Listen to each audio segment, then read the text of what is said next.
Doctor जेके बंसल, मैं आप ही से इस चर्चा की शुरुआत करना चाह रही हूँ। ये तस्वीरें सर क्या कह रही हैं? और अगर भारत के लिहाज से भी हम देखें, क्योंकि ज्यादा नहीं है, सीमा पार अगर हम देखें तो बहुत सटे हुए यूपी, बिहार, यहाँ अलर्ट जारी हो चुका है। कितना खतरनाक है सर?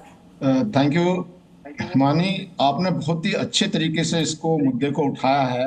और ये मुद्दा आपने नॉर्मल तरीके से ना उठा के उसकी जड़ में जाने की कोशिश की है कि ये सब कुछ क्यों हो रहा है और इससे क्या लेसन और प्रकृति के साथ में क्या खिलवाड़ हो रहा है। ये बहुत ही अहम मुद्दा है और हम कोई लेसन लर्न नहीं करते।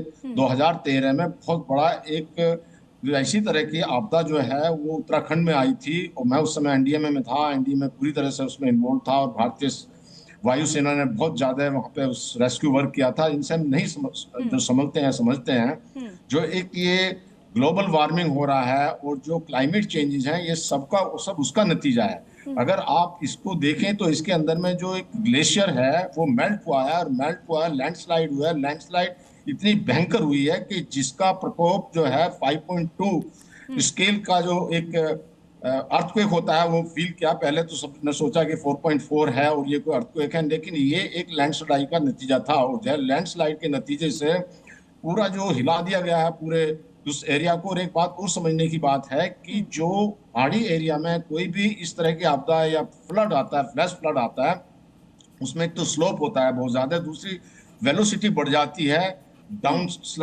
साइड स्लोप की वजह से। तो ये सब कुछ मिला करके ये एक लिक्विड कंक्रीट के रूप में सब चीजों को धकेलते हुए लाया है।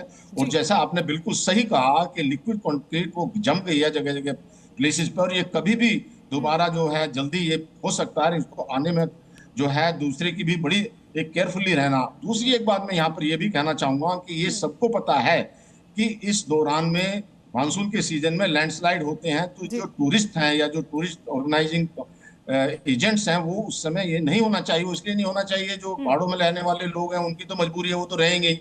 अभी बताइए 400 टूरिस्ट, 800 टूरिस्ट, ये सब जो डिसअपियर हुए हैं, इनको नहीं जाना चाहिए था। तीसरा ये है कि हमने जो ये हुआ था फ्लड 2013 में केदारनाथ के पास में, उससे कुछ सीखा नहीं है। जो रिवर बेड होते हैं उससे हार्डली 4, 5, 10 फीट की ऊंचाई पर लोग घर बना लेते हैं, लेकिन जब ये इस तरह की आपदा आती है उसमें करीब ये आपने बहुत सही बात कही सर। हम कोई लेसन भी नहीं लेते हैं, यही तो प्रॉब्लम है।